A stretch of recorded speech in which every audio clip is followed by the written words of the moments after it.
তো অনেক খাওয়া-দাওয়া, অনেক আনন্দ করার পরে চলে গিয়েছিলাম বাসায়। বাসায় যাওয়ার পরে আবার কিছুক্ষণ রেস্ট নিয়ে ফিরে এসেছিলাম এই প্রোগ্রামে।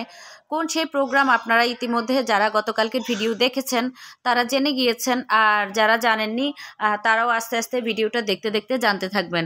হ্যালো ভিউয়ার্স, আপনারা সবাই কেমন আছেন? আশা করি যে যেখান থেকে ভিডিওটি দেখছেন সবাই অনেক অনেক ভালো আছেন।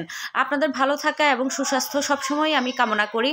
তো আপনাদের সাথে শেয়ার করছি আপনাদের ভাইয়ার ফ্রেন্ডস গেট টুগেদারের লাস্ট পার্ট এবং সেকেন্ড পার্টের ভিডিও। আপনাদেরকে গতকালকের ভিডিওতে বলেছিলাম যে আমি বেশ কিছুক্ষণ খাওয়া দাওয়া মজা করার পরে বাসায় চলে এসেছিলাম, কারণ আমার কাছে একটু টায়ার্ড লাগছিল আর আমি চাইছিলাম না আর যাওয়ার জন্য। তো আমি চিন্তা করেছিলাম আর যাব না, সেই চিন্তা থেকেই বাসায় চলে এসেছিলাম। বাসায় এসে সেরে তারপরে অনেকক্ষণ রেস্ট নিয়েছি। রেস্ট নেওয়ার পরে আপনাদের ভাইয়া আবার আমাকে ফোন দিয়ে বলল চলে আসো বাচ্চাদেরকে নিয়ে। তো আমি বললাম যে আসলে ভাল লাগছে না যেতে। ও বলতেছে এখনই তো আসল মজা, চলে আসো, দেরি করো না। পরে চিন্তা করলাম যেহেতু আমার এবং আরাফের রেজিস্ট্রেশন করা ছিল, আর তালহা ওই সময়টাতে আমাদের বাসায় ছিল না, সে বেড়াতে গিয়েছিল। সে কখন আসে না আসে এটা আমাদের জানা ছিল না, সেজন্য ওর জন্য রেজিস্ট্রেশন করতে পারেনি। আর সেজন্য ওকে প্রথমাংশে রেখেই যেতে হয়েছে। তো ওর জন্য একটু চিন্তা করলাম ওকে যদি ঘুরিয়ে নিয়ে আসি ওর ভালোই লাগবে। তো আর এই তো তালহার জন্য আপনাদের ভাইয়া একটা সার্ভিং বোলে কিছুটা খাবার রেখে দিয়েছিল। যেহেতু ওকে আমরা দুপুরবেলায় নিয়ে যেতে পারিনি, কারণ ওর রেজিস্ট্রেশন ছিল না, কারণ ওখানে রেজিস্ট্রেশন ছাড়া, টোকেন ছাড়া কাউকেই এন্ট্রি করানোর নিয়ম ছিল না। তো এইখানে আপনাদের ভাইয়া ওর জন্য একটু সার্ভিং বোলে রেখে দিয়েছিল। তো পরে যখন আমরা গেলাম, আমি, আরাফ, তাসমি এবং তালহা, তখন তালহাকে প্রথমে আমরা নিয়ে গিয়েছিলাম যেখানে আমরা বসে খেয়েছি, খাওয়ার জায়গাটাতে।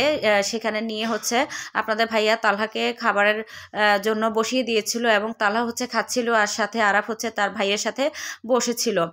তো চিন্তা করলাম বাচ্চাদের কাছে অনেক ভালো লাগবে, বিশেষ করে আমি তালহার জন্যই দ্বিতীয়বার গিয়েছি, কারণ আমরা মোটামুটি অনেকটা মজা করলেও বা দেখলেও সে তো আর দেখতে পারেনি। চিন্তা করলাম তাকে নিয়ে যাই, গিয়ে ঘুরে আসি, সাথে আরাফ তাসমিরও ভালো লাগবে। আর এই তো তালহা বেশ মজা করে খাচ্ছিল। এটা ছিল কাচ্চি বিরিয়ানি। আপনাদের সাথে বলেছিলাম যে এখানে প্রোগ্রামের আয়োজনটা ছিল কাচ্চি বিরিয়ানি, আর রোস্ট তখন শেষ হয়ে গিয়েছিল, রোস্টটা তাকে দিতে পারেনি। তো এই তো ওরা তখন খাচ্ছিল আর আমি ছিলাম স্টেজে। এখানে বেশ সুন্দর একটা প্রোগ্রামের আয়োজন করা হয়েছিল। এখানে গান গাচ্ছিল আমাদের কুমিল্লার একজন সিঙ্গার ফাহমিদা বাঁধন আপু, ওনাকে অনেকে হয়তো চিনে থাকবেন।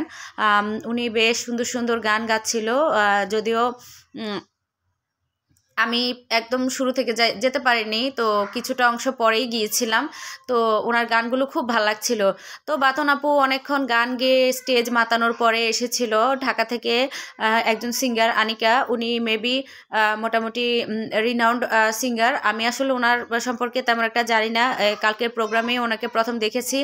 ওনার গানও আমার বেশ ভালো লেগেছে। মোটামুটি উনিও পুরো প্রোগ্রামটাকে বেশ ভালো রকমে মাতিয়ে রাখতে পেরেছিল।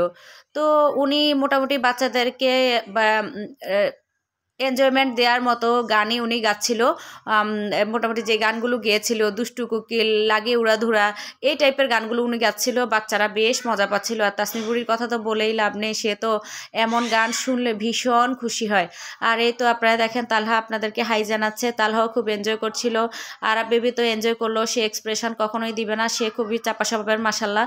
তো আর এই তো আনিকা যে সিঙ্গারটা ছিল উনি প্রায় ঘন্টা খানেক স্টেজ পারফরমেন্স করে চলে গিয়েছিলেন এবং রাত 10টার পরে এসেছিলেন এই প্রোগ্রামের মেইন আকর্ষণ।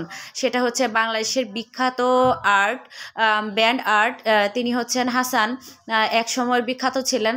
তো এই তো উনিও প্রায় অনেকক্ষণ ধরে স্টেজ মাতিয়েছিলেন। উনি অনেকগুলো সুন্দর সুন্দর গান গেয়েছিলেন এবং প্রতিটা গান বিশ্বাস করবেন না হৃদয়ে গিয়ে লেগেছিল। যদিও আপনাদের ভাইয়া আমার অনেক সিনিয়র, হাসান মূলত আপনাদের ভাইয়ার সমসাময়িক সিঙ্গার। আমরা যখন খুব ছোট ছিলাম তখন ওনার গানগুলো বেশ ভাইরাল ছিল। তারপরেও ওনার গানগুলো ভালো লাগে আসলে। আগের গানগুলোর কথা না বললেই নয়, এগুলো একদম হৃদয়ে গিয়ে গেঁথে যায়। আর এই তো এই গানগুলো যখন চলছিল তখন রাত প্রায় 10:30টার উপরে। তা আমি আপনাদের ভাইয়ার তার 98 ফ্রেন্ডের সাথে ভিডিও করে দিচ্ছিলাম, আর এদিক দিয়ে শিল্পী হাসান গান গাচ্ছিল।